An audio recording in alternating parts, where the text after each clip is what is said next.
खाना दोगे कि नहीं? ला रही हूँ करण, मैं भी इंसान हूँ यार, टाइम तो लगता है ना। पहले सबको चाय दिया, सब्जी बनाई, अब भगवान को भोग लगाकर ही ना तुम्हें खाना दूंगी। तुम भी ना एकदम सर पर ही चढ़ जाते हो। तुम्हें घर के काम ही क्या है यार, 2 टाइम का खाना वो भी तुमसे नहीं होता है। अच्छा, बस 2 टाइम का खाना?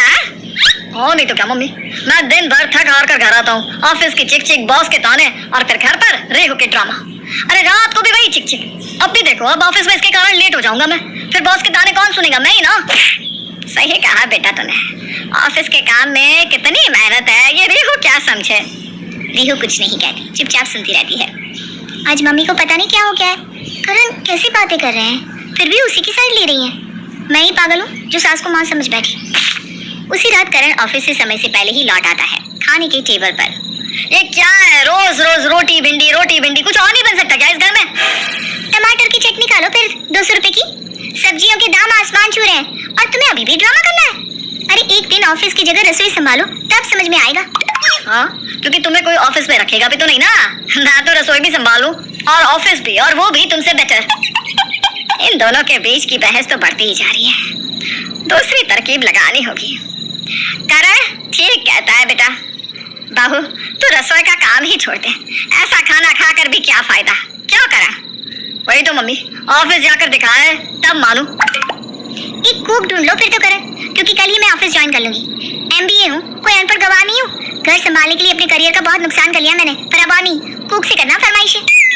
रेहू अपने पति के ही ऑफिस में जॉब के लिए अप्लाई करती है और जॉब लेकर अपने पति की जूनियर एम्प्लॉय बन जाती है। देख लिया, तुम्हारा पोजीशन और मेरा पोजीशन। ऑफिस संभालेगी। वो तो देख ही लेंगे करण, अभी तो आई हूँ, उंगलियों पर दिन गिनो तुम बस। रेहू रसोई के साथ साथ ऑफिस भी संभालने लगी। कुछ दिनों बाद ऑफिस के प्रोजेक्ट में करण रेहू को लीड करता है। लिसन गाइस, एक भी डिटेल्स मिस हुई तो ये डील हाथ से जा सकती है, हमें ये करना ही होगा। Yes sir. 2 दिन के अंदर तुम सब अपने प्रोजेक्ट मुझे सबमिट करोगे, और जिसका भी बेस्ट वर्क होगा वो बॉस तक पास ऑन होगा। रात को ऑफिस का काम निपटाकर दोनों पति पत्नी ऑफिस से घर पहुंचते हैं। मुझे बहुत भूख लगी है रेहू, यार जल्दी से कुछ बना दे। मैं क्यों बनाऊं? और फिर प्रोजेक्ट कौन सबमिट करेगा? भूल गए क्या? तुमने नहीं कहा था you can handle kitchen and office both, वो भी मुझसे बेटर। तो आप करो, वरना फिर कुक ले आओ। और मेरी फिक्र मत करना बेटा, मेरा क्या है, मैं तो दूध पी कर ही सो जाऊंगी। नहीं मम्मी, तुम्हारी बहू ना सही, बेटा तो लायक है, मैं ही बनाता हूँ कुछ। करण रसोई में जाता है और आटा निकालता है। अब इसे गूंदते कैसे है? यूट्यूब पर देखता हूँ। जैसे तैसे करण आटा तो गूंद लेता है, पर अब रोटी बेले तो कैसे? आटा गूंदने में 2 घंटे बीत गए, और ये रोटी है कि गोली नहीं हो रही। अब सब्जी कब बनेगी? तभी हॉल से शोभा उसे आवाज लगाती है, बेटा आज खाना मिलेगा कि नहीं? अब बस 2 मिनट मम्मी। एक काम करता हूँ, जैसी भी रोटी बनी है उसी को अचार के साथ मम्मी को परोस देता हूँ। करण एक जली हुई रोटी और एक आधी कच्ची रोटी अपनी माँ के आगे परोसता है। मेरा खाना तो खराब हुआ करता था, पर कम से कम मैं सब्जी तो बना ही लेती थी, नहीं मम्मी? बुरा मत मानना बेटा, पर इसे ना तो ही खा ले, मैं सोने चली, नींद आ रही है। भूख से अधमरा करण अपनी बनाई हुई रोटी को लेकर खाने बैठता है। ये तो रबर जैसी बन गई, खैर जो है वही खा लेता हूँ, वरना भूखा सोना पड़ेगा। अगले ही दिन करण कुक ढूंढना शुरू कर देता है और सुक्कू को घर ले आता है। ये सुक्कू है मम्मी, अब से ये सारा किचन संभालेगी, जो बोलो सब बनाएगी। भगवान झूठ ना बुलवाए माता जी, आज तक मेरे खाने की बुराई किसी ने नहीं की, रोटी सेक की। तो हमारा टिफिन भी बना दो, रोटी सेक की। दोनों टिफिन लेकर ऑफिस निकल जाते हैं। रेहू अपना प्रोजेक्ट कंप्लीट करके करण को देती है। दिस इज क्रैप, तुम्हें रखा किसने काम पर? प्रिया, अपना प्रोजेक्ट दिखाओ। ये सर। ये हुई ना बात, बहुत अच्छा, ये होता है काम, इसे ही मैं बॉस को दूंगा, तुम्हारा प्रमोशन पक्का। करण अपने बॉस के पास जाए इसके पहले ही उसका बॉस उसके पास आ जाता है। तो हो गया काम, जरा फाइल दिखाओ। करण जल्दबाजी में प्रिया की जगह रेहू का फाइल अपने बॉस को पकड़ा देता है। I can't believe this। रेहू, तुम्हें आए मुश्किल से 10 दिन भी नहीं हुए और इतना अच्छा काम। आज से तुम करण की जूनियर नहीं, उसके सीनियर हो।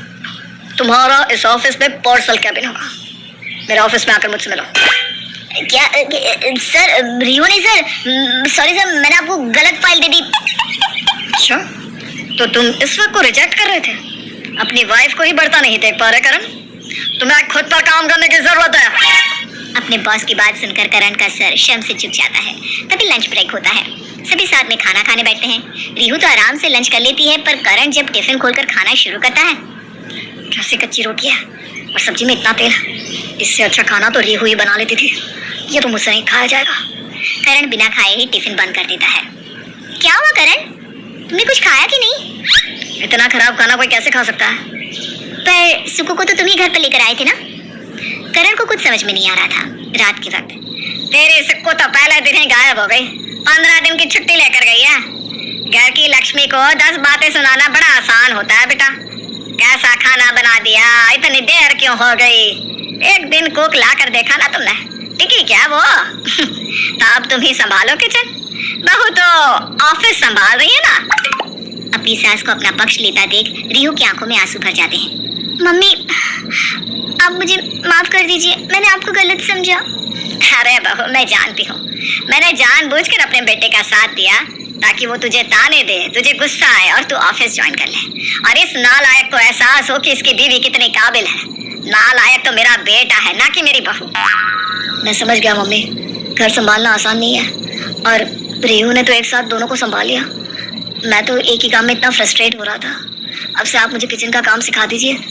मैं और रिहु एक साथ ही ऑफिस भी संभालेंगे और किचन भी। I am sorry रिहु।